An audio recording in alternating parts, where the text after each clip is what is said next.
சுமங்கலி பெண்கள் அனைவரும் அவசியம் கடைபிடிக்க வேண்டிய ஒரு விரதம் தான் இந்த வரலட்சுமி விரதம்னு சொல்வாங்க. ஆடி மத அமாவாசை முடிந்ததும் வளர்பிறை தொடங்கும்.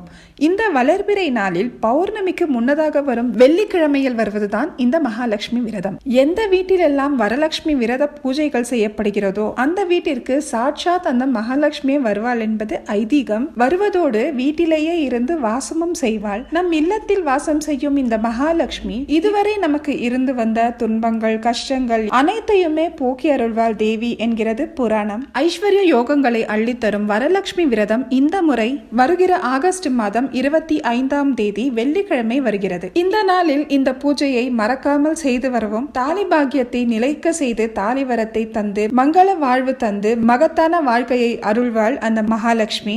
லக்ஷ்மி அஷ்டோத்திரம் சொல்வது விசேஷம். தனம் தானியம் முதலான ஐஸ்வர்யங்களையும் பெருக்கும், சுபிட்சத்தையும் தந்தருளும்.